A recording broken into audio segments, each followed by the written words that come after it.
180 years ago, in an isolated plantation in rural Georgia, military correspondence and local court records mentioned a case so disturbing that it was systematically erased from official history.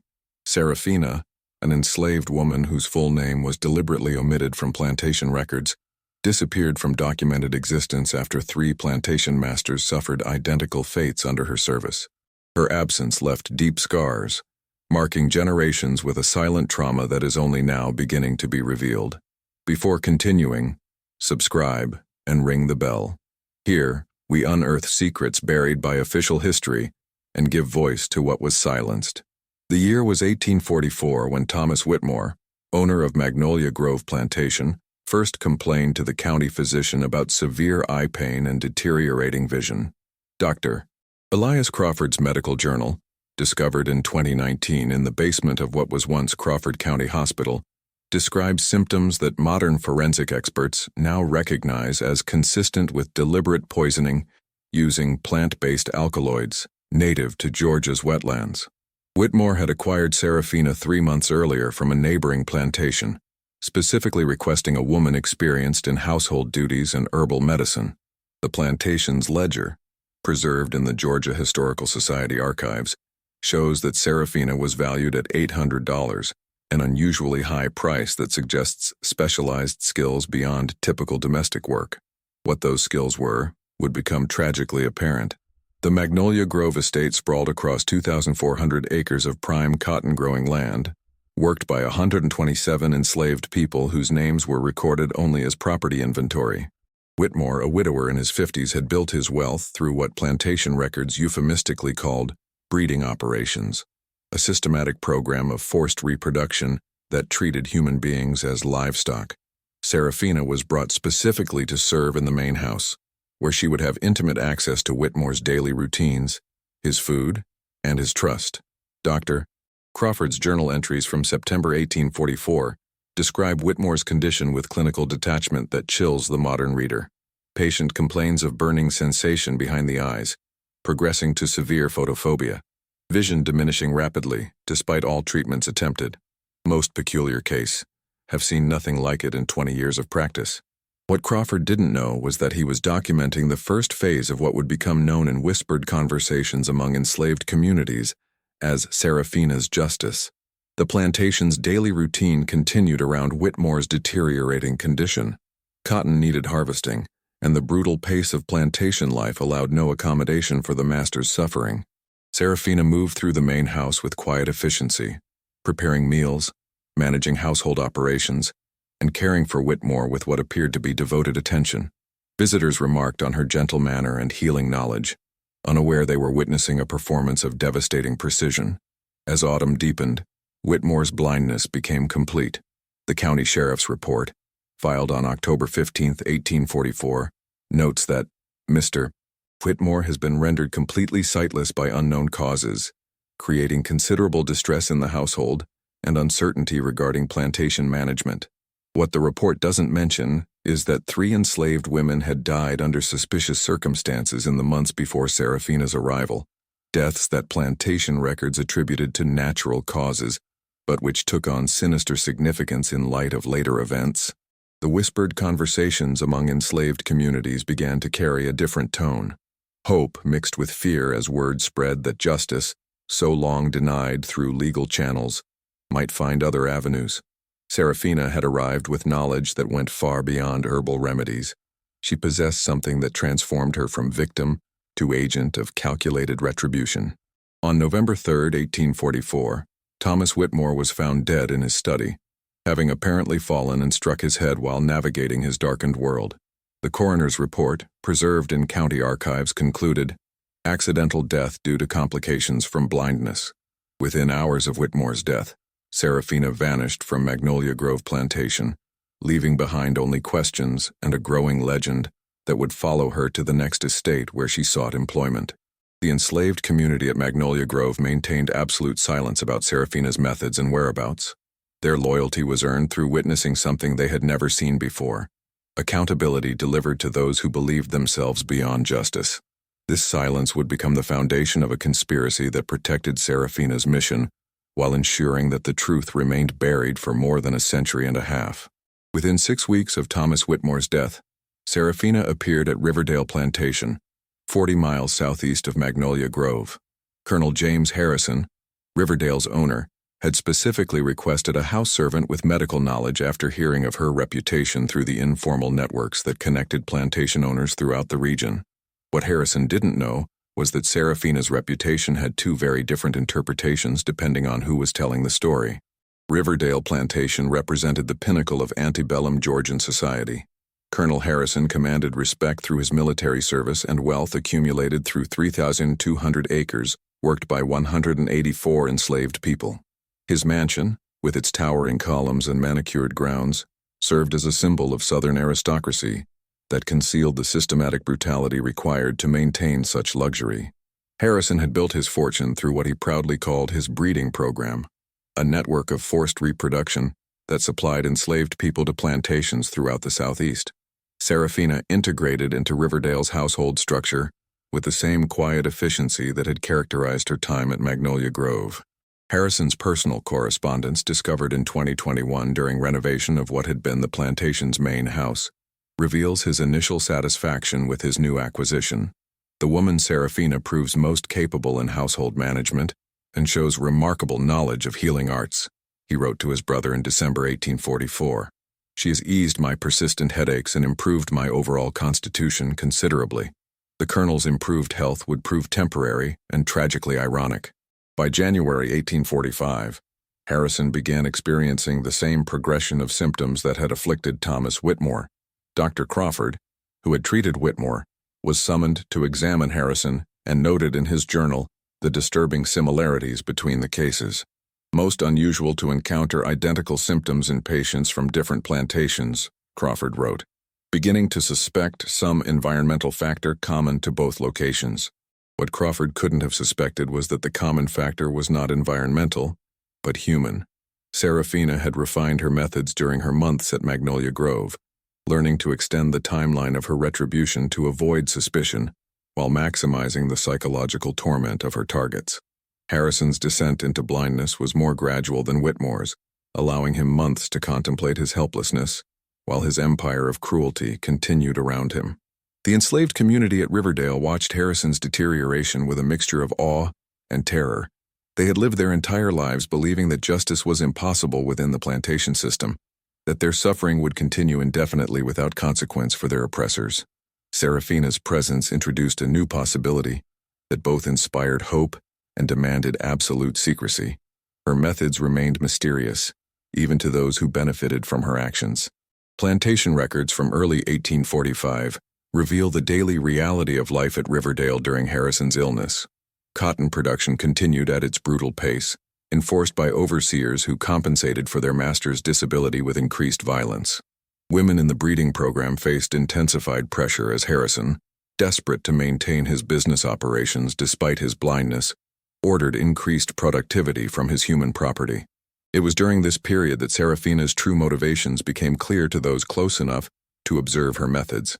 Harrison's personal diary, written in increasingly shaky handwriting as his condition worsened, provides a window into the psychological torment that accompanied his physical decline. "Cannot understand this affliction that has befallen me," he wrote in March 1845. "Serafina tends me with such devotion, yet I feel as though I am being watched by unseen eyes that judge my every action."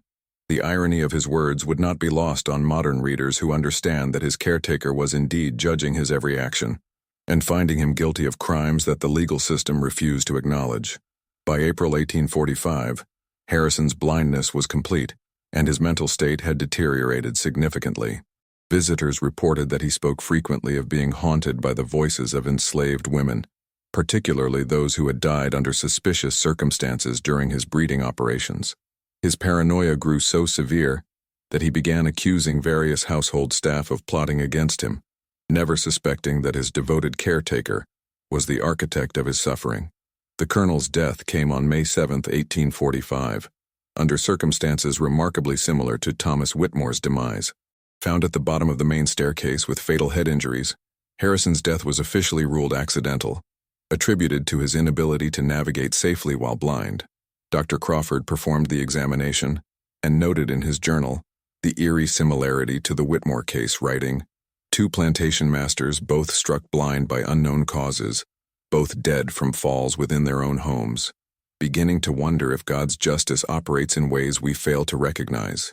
Once again, Serafina vanished immediately after her master's death, leaving behind a household in chaos and a community of enslaved people who maintained absolute silence about her methods and whereabouts. The pattern was becoming clear to those who knew how to read the signs, but the broader white community remained blind to the systematic nature of these events, attributing them to coincidence or divine intervention rather than human agency. Now I invite you to leave in the comments where you are watching us from and the exact time you are listening to this story. I want to know how far these silenced accounts reach. 3 months after Colonel Harrison's death, Serafina arrived at her final destination, Blackwater Plantation, owned by Edmund Caruthers, perhaps the most brutal master in the county. Caruthers had specifically sought out Serafina after hearing rumors of her healing abilities, believing that her herbal knowledge could help him with chronic digestive ailments that had plagued him for years. He had no idea that he was voluntarily inviting his own executioner into his home. Blackwater Plantation was infamous throughout the region for its cruelty. Caruthers owned 4,100 acres worked by 203 enslaved people, but his true notoriety came from his role as a coordinator of forced breeding operations across multiple plantations. His detailed records, discovered in 2018 in a sealed vault beneath what had been the plantation's chapel, reveal a systematic program of dehumanization that treated enslaved women as nothing more than breeding stock for his expanding empire. The plantation's ledger books paint a horrific picture of Caruthers' operations. Women were tracked by their reproductive potential, with detailed records of pregnancies, births, and deaths maintained with the same clinical precision used for livestock. Children were separated from mothers at predetermined ages and distributed across Caruthers' network of associated plantations. The psychological torture of these separations was considered simply a cost of doing business in his profitable enterprise. Serafina entered this hell with full knowledge of what awaited her and what she intended to accomplish. Unlike her previous positions, where she had to learn her master's routines and vulnerabilities, Caruthers' reputation preceded him. She arrived with a plan that was both more ambitious and more dangerous than her previous campaigns, knowing that Blackwater would likely be her final assignment, regardless of its outcome. The mansion at Blackwater reflected Caruthers' wealth and vanity. 3 stories of Georgian architecture dominated the landscape, with slave quarters arranged in military-precise rows extending toward the cotton fields. The main house itself was a monument to blood money, every luxury purchased through the systematic destruction of human lives.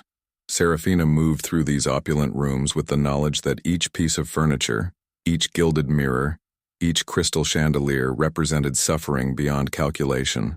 Caruthers' initial response to Serafina was enthusiastic. His correspondence from August 1845 describes her as a most remarkable acquisition, showing knowledge of herbal remedies that exceeds anything I have previously encountered. He was particularly pleased with her treatment of his digestive complaints, writing to a business associate that the woman Serafina has worked what seems miraculous improvements in my constitution. His satisfaction would prove as temporary as his predecessors. The timing of Caruthers' decline was more compressed than the previous cases.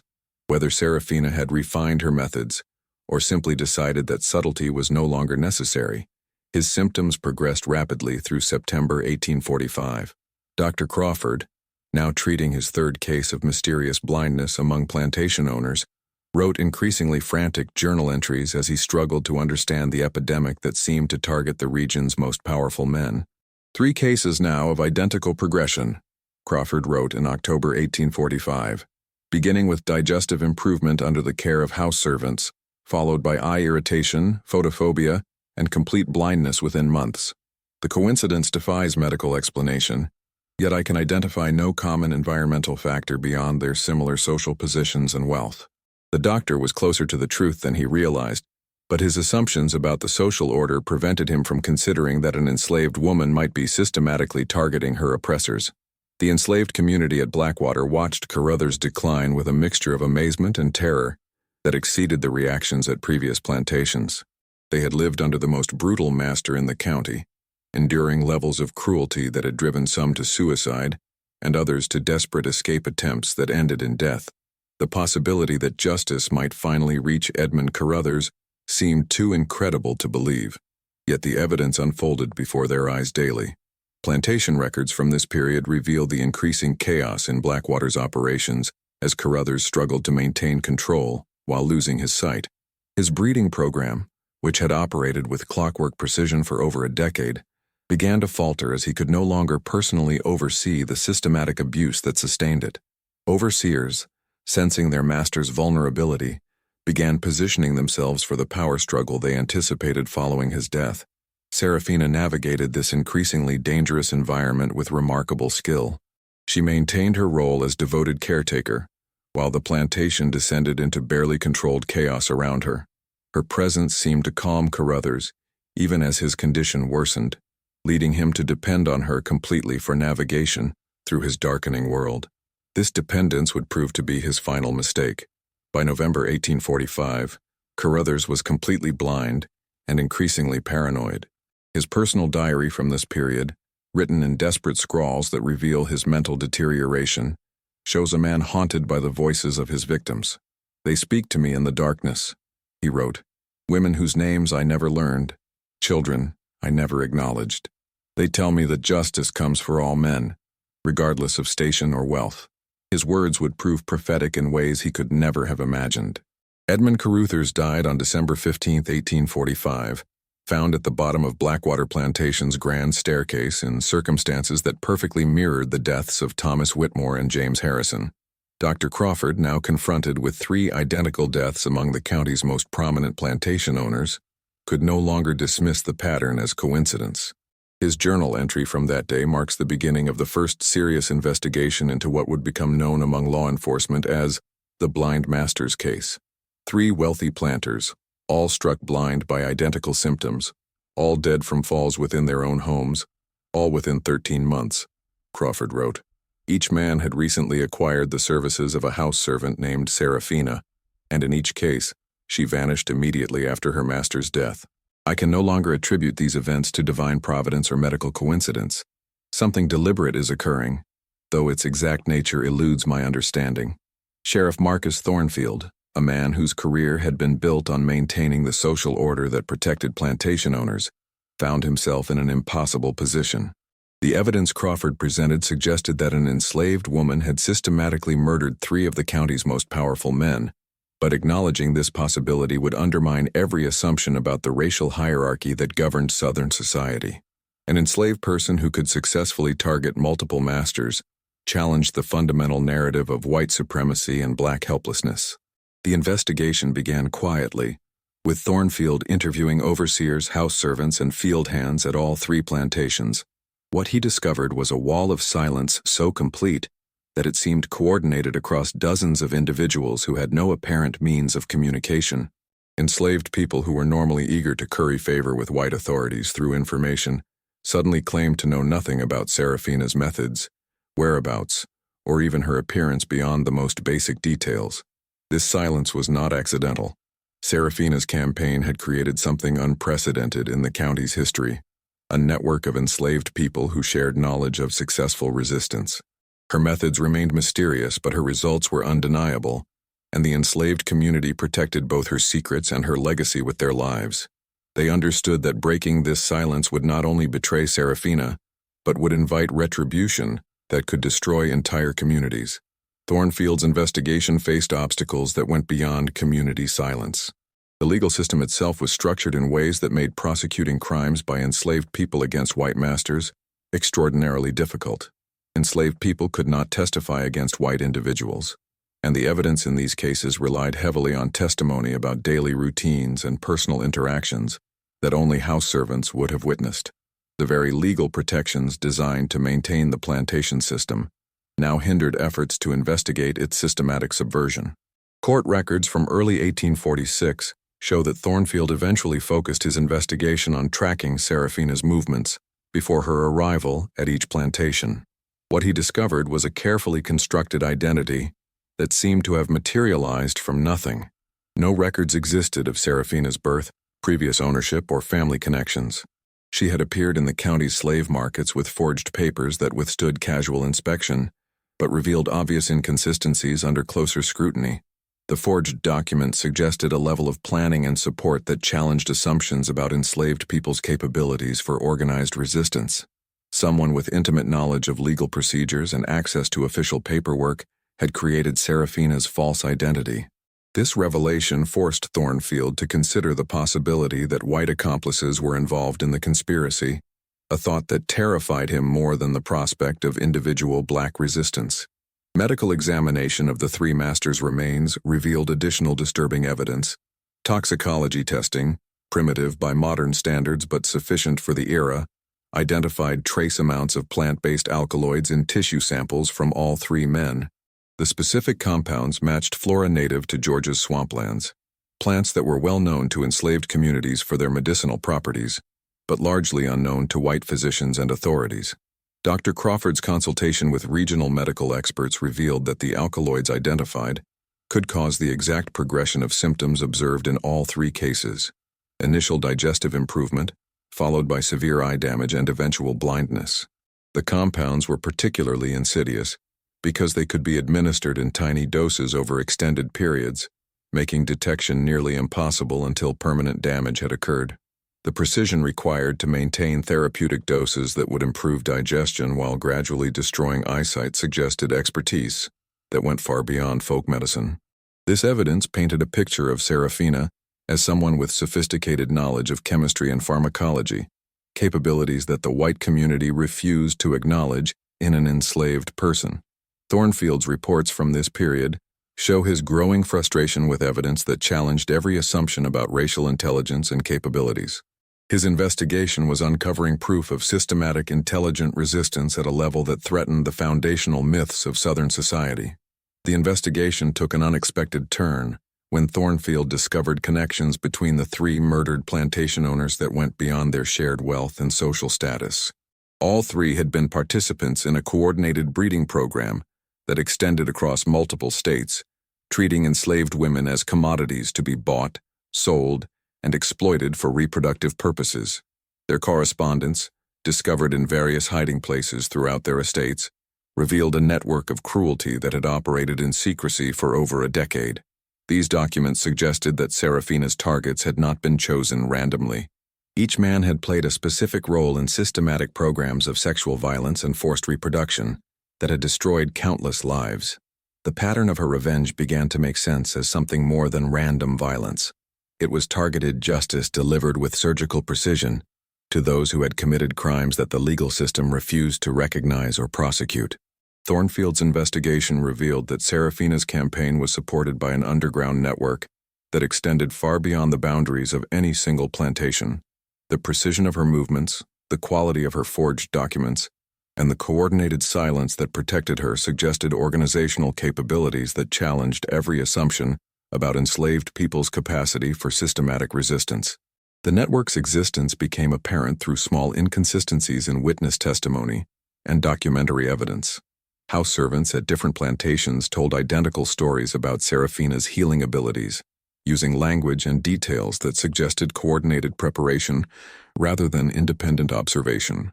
The forged papers that established her identity at each plantation contained subtle variations that indicated multiple forgers working from a common template, suggesting a distribution network for false documentation.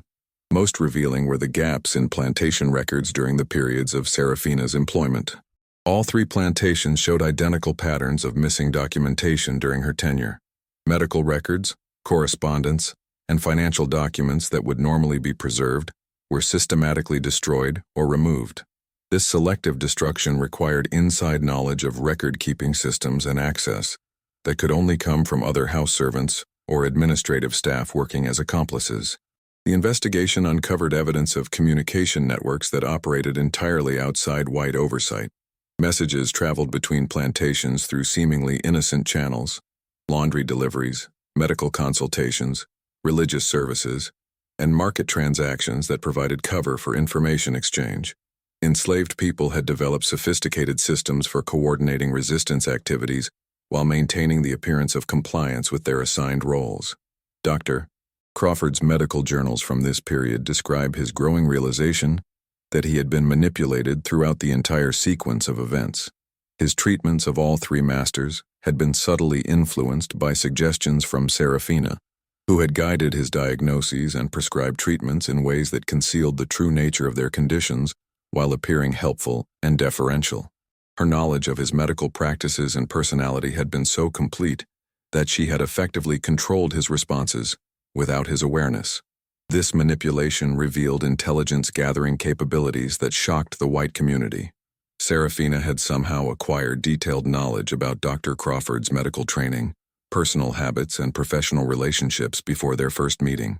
Similar patterns emerged in her interactions with other white authority figures. She consistently demonstrated knowledge of their personalities, weaknesses, and decision-making processes that allowed her to manipulate their actions while remaining seemingly submissive. The network's intelligence capabilities extended to legal and financial systems as well. Serafina's forged documents were not simple approximations, but sophisticated forgeries that replicated official seals, watermarks, and authorization codes that were supposedly secret. Someone within the legal system was providing detailed information about authentication procedures and official formats, enabling the creation of false documents that could withstand official scrutiny. Thornfield's investigation identified several potential accomplices among white professionals who had access to the information and materials necessary for the network's operations. Court clerks, medical assistants, and legal secretaries all had opportunities to provide intelligence or forge documents that would support Serafina's mission. The investigation revealed a level of interracial cooperation in resistance activities that authorities had never imagined possible. The network's financing remained mysterious, but clearly required substantial resources. Serafina's movements between plantations involved travel expenses, document creation costs, and payments for various services that would have been impossible for enslaved people to fund independently.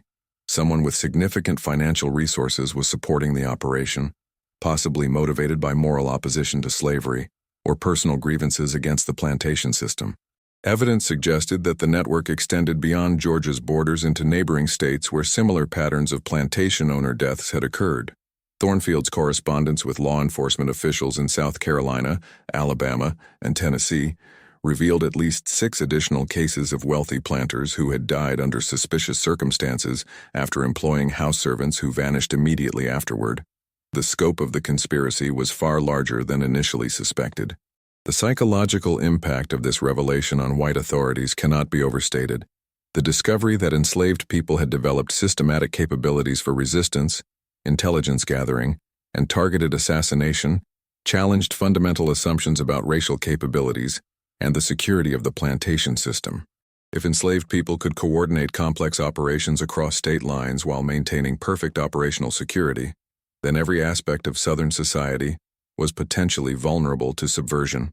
Court records from mid-1846 show that Thornfield's investigation was quietly terminated by order of higher authorities who decided that public knowledge of the network's capabilities would be more dangerous than the crimes themselves. The decision to suppress the investigation reflected fears that detailed information about successful slave resistance would inspire copycat activities and undermine the psychological foundations of white supremacy throughout the region. The termination of the official investigation did not end the network's activities. Evidence suggests that Serafina continued her campaign in other states, supported by an underground infrastructure that had proven its effectiveness in Georgia. The silence that had protected her initially became a permanent feature of the resistance network, ensuring that future operations would remain hidden from white authorities who had proven incapable of comprehending the scope and sophistication of organized slave resistance. If this story has already gripped you, leave a like. This helps Serafina's story reach more people. The suppression of Thornfield's investigation created a peculiar situation where white authorities simultaneously knew and refused to acknowledge the existence of systematic slave resistance. Official records from 1847 onward show a dramatic increase in security measures at plantations throughout the region, implemented without public explanation or acknowledgement of the threat they were designed to address.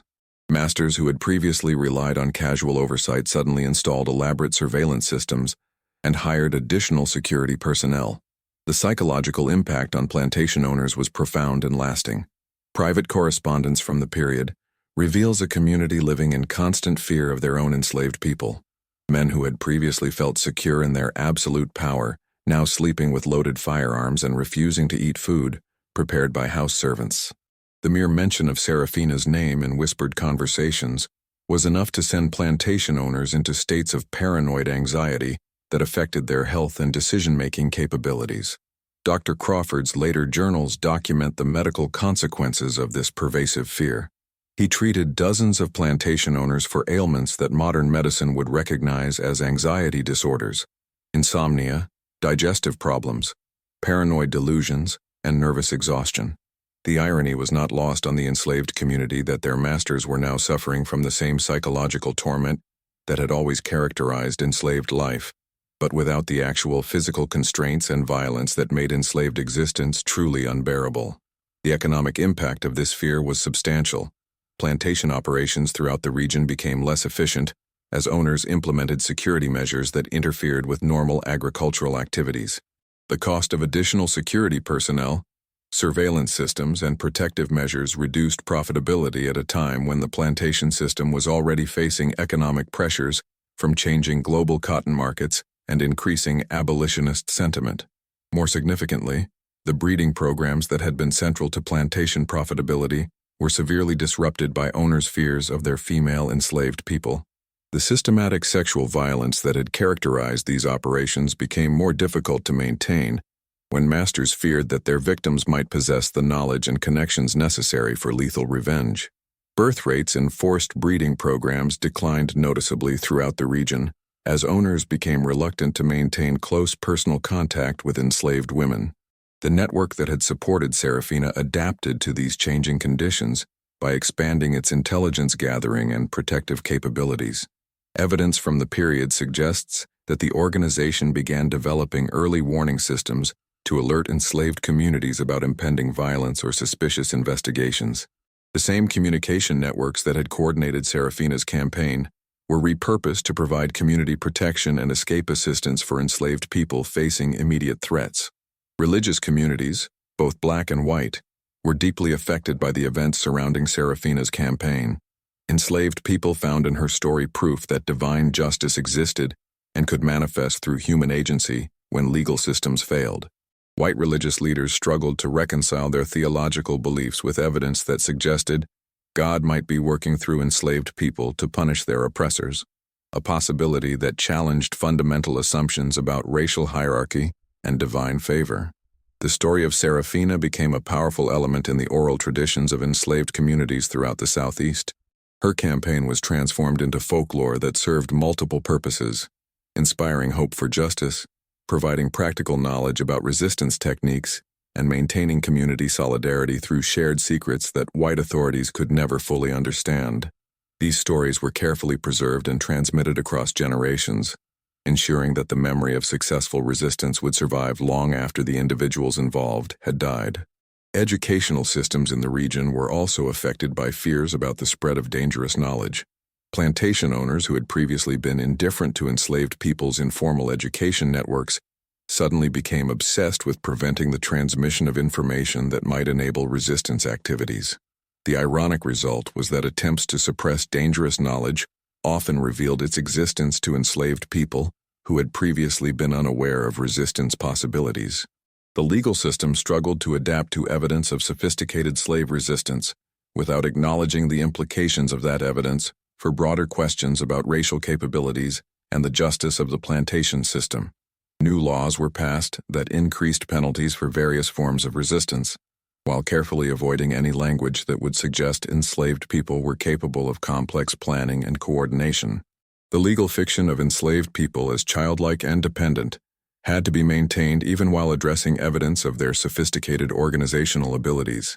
Medical practices also changed in response to fears about enslaved people's knowledge of poison and herbal medicine. White physicians began studying plants and compounds that had previously been dismissed as primitive folk remedies, discovering that enslaved communities possessed sophisticated understanding of chemistry and pharmacology. This knowledge had always existed but had been ignored by white authorities who refused to acknowledge enslaved people's intellectual capabilities. The changes implemented in response to Serafina's campaign created lasting alterations in the social structure of the antebellum South. The relationship between masters and enslaved people became more distant and formal, as casual intimacy gave way to suspicious surveillance.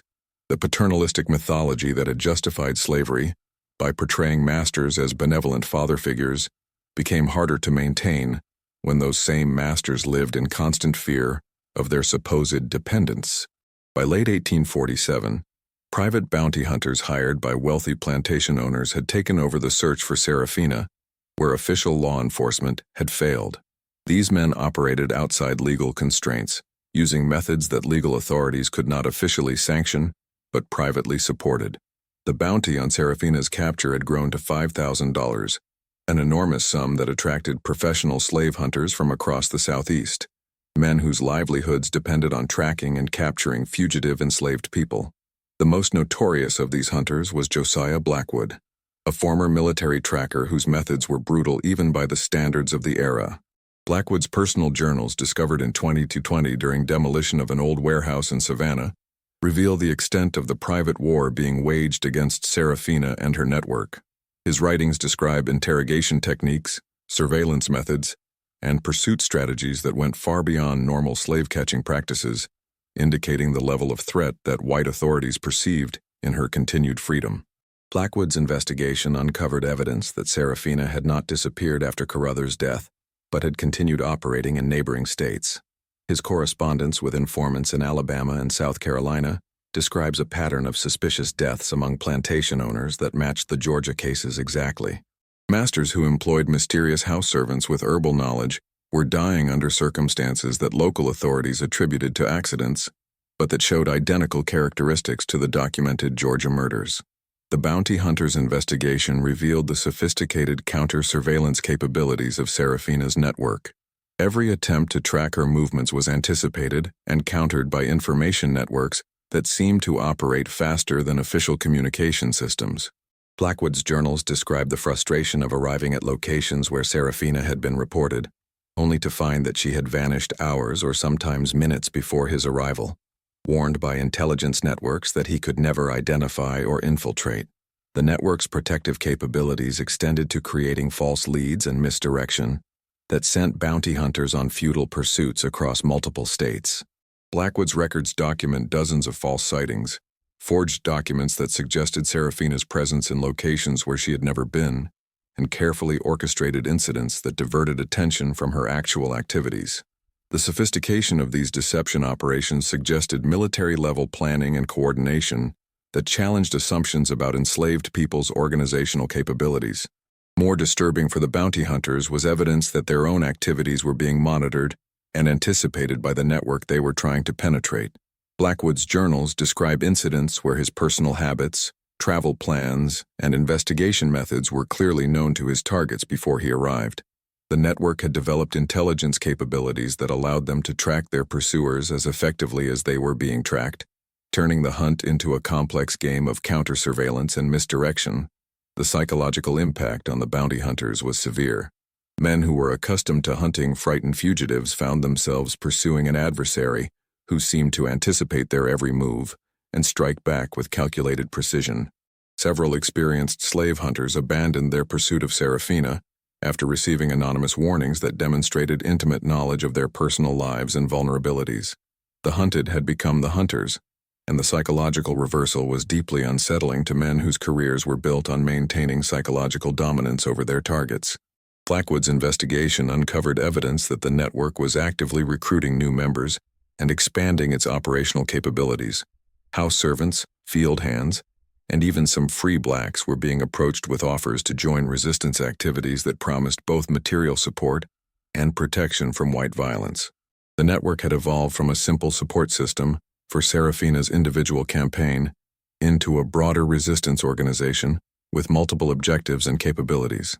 The recruitment process revealed sophisticated screening procedures that evaluated potential members' reliability, skills, and access to useful intelligence or resources.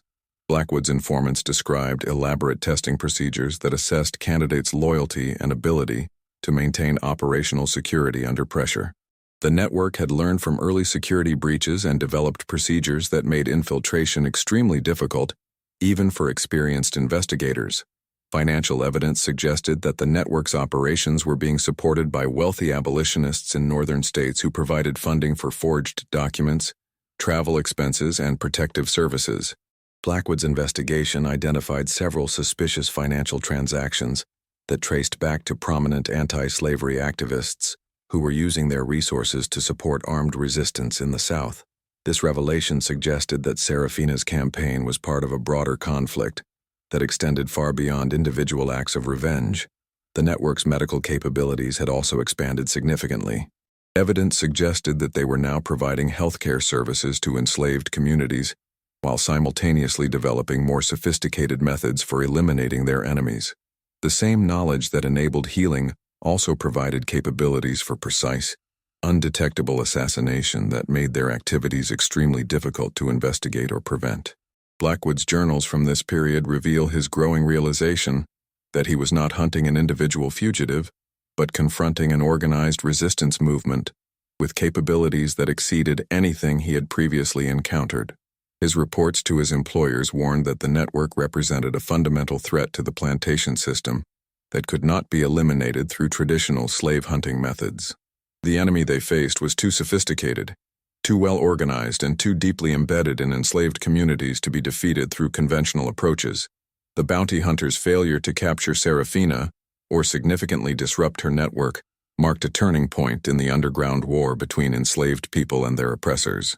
For the first time in the history of American slavery, enslaved people had demonstrated sustained capabilities for organized resistance that white authorities could not effectively counter.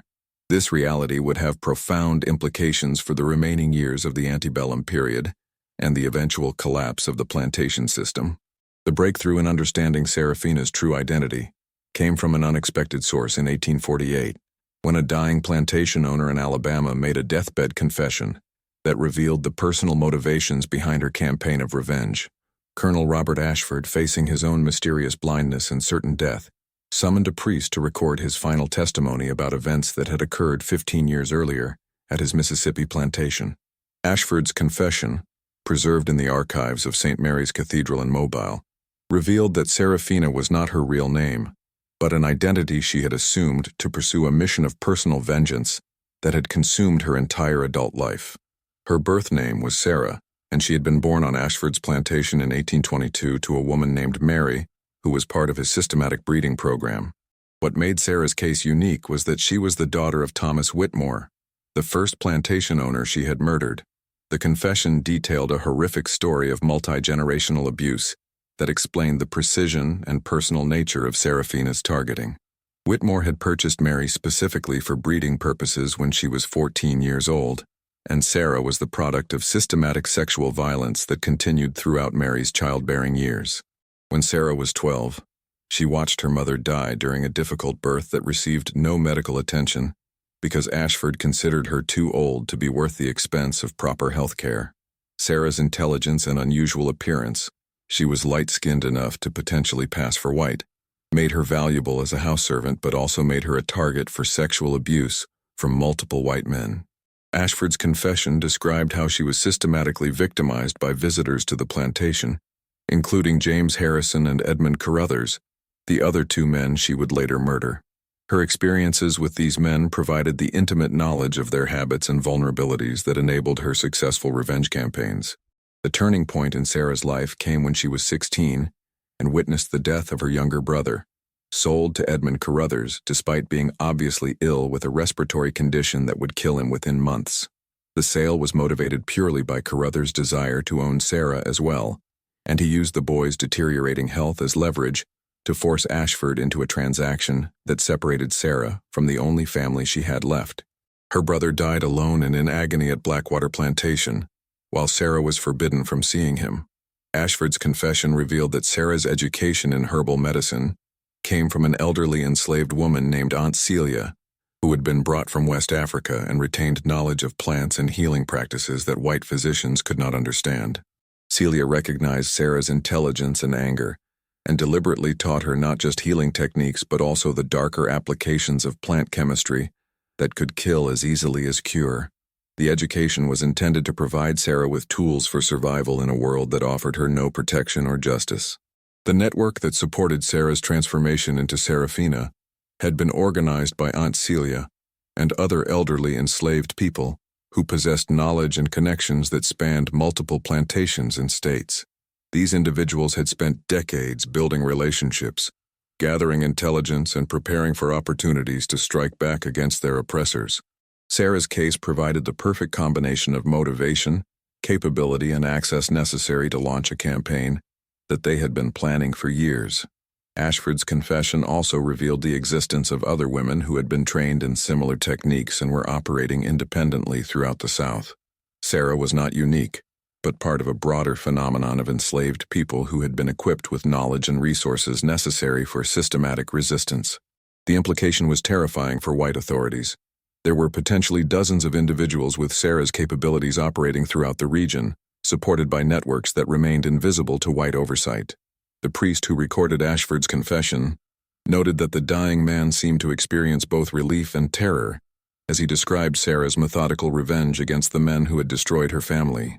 Ashford understood that his own approaching death was the result of the same systematic justice that had claimed his associates, and he seemed to accept this outcome as inevitable rather than unjust.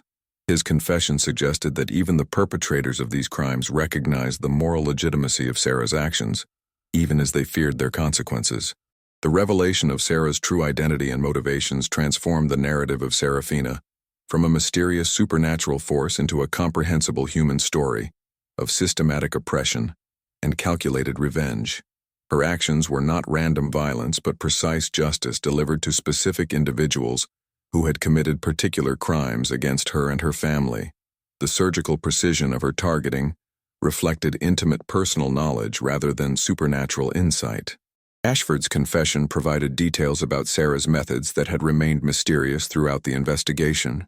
Her herbal knowledge enabled her to create compounds that would improve her victims' initial health while gradually destroying their eyesight, allowing her to maintain their trust while systematically disabling them. The blindness was not random cruelty but symbolic justice. Men who had been blind to the humanity of their victims were forced to experience literal blindness before their deaths. The psychological torture that preceded each man's death was carefully calibrated to reflect the specific nature of their crimes. Whitmore, who had treated enslaved women as breeding animals, died helpless and dependent on the daughter he had never acknowledged. Harrison, who had separated families for profit, died isolated and paranoid, imagining himself haunted by his victims. Carruthers, who had maintained meticulous records of human suffering, died unable to see or control the plantation empire he had built through systematic cruelty. The confession ended with Ashford's prediction that Sarah would never be captured because she was protected by networks of people who understood that her mission represented justice that the legal system refused to provide. His final words, according to the priest's account, were a warning that the plantation system had created its own nemesis in Sarah and others like her, and that the violence of slavery would inevitably generate violence in return. Subscribe to the channel to discover more forbidden and forgotten stories. Thank you for following the case of Serafina, Sarah, and the Georgia Plantations. See you in the next video. Sarah's final documented appearance occurred in the spring of 1849, when she was reportedly seen in New Orleans operating under yet another assumed identity as a free woman of color who provided healing services to both enslaved and free black communities. Witnesses described a woman matching her appearance who had established a small clinic in the French Quarter, offering medical treatment that seemed to combine traditional herbal knowledge with more advanced techniques that suggested formal training beyond what enslaved people typically received. The New Orleans sighting was significant because it suggested that Sarah had successfully transitioned from a campaign of targeted revenge to a broader mission of community service and resistance support.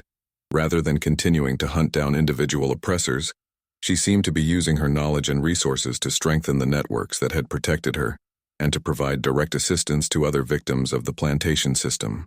This evolution from personal vengeance to community healing represented a transformation that reflected both personal growth and strategic adaptation. Intelligence gathered by bounty hunters in New Orleans revealed that the woman believed to be Sarah was operating as part of an extensive underground network that provided medical services, false documentation, and escape assistance to enslaved people throughout the Gulf Coast region.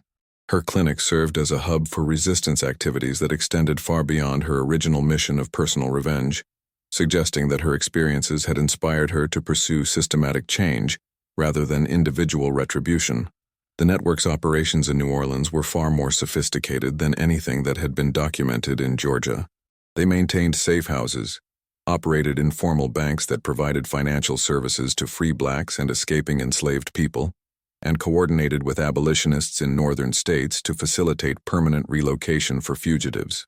Sarah's involvement suggested that her personal campaign had evolved into participation in the broader Underground Railroad network that was operating throughout the South. Medical evidence from the period indicates that the healing services provided by Sarah's clinic were remarkably advanced for the era.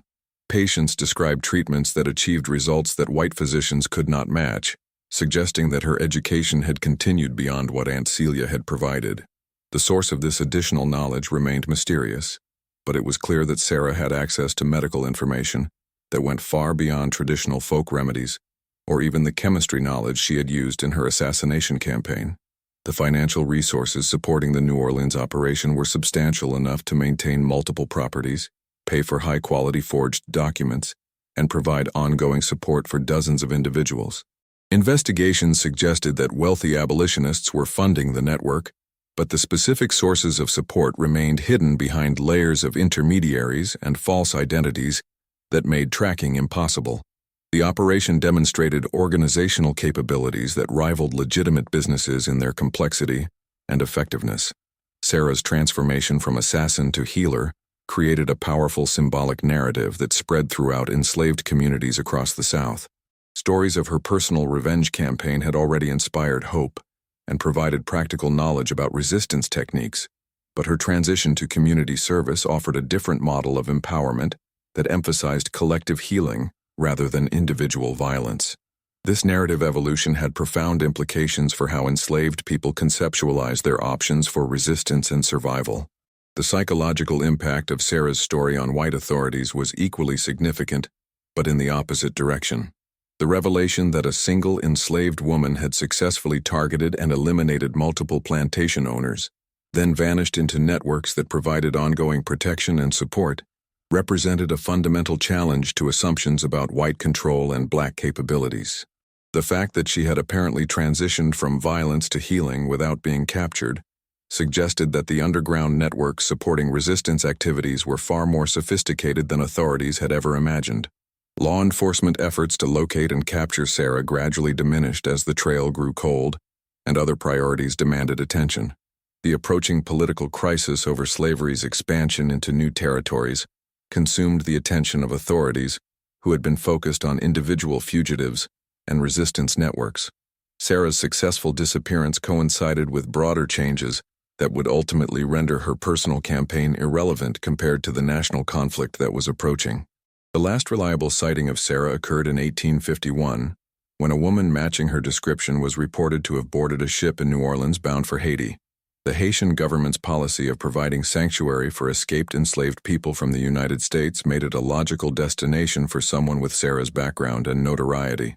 If accurate, this sighting suggested that she had successfully escaped not just her immediate pursuers, but the entire system of American slavery.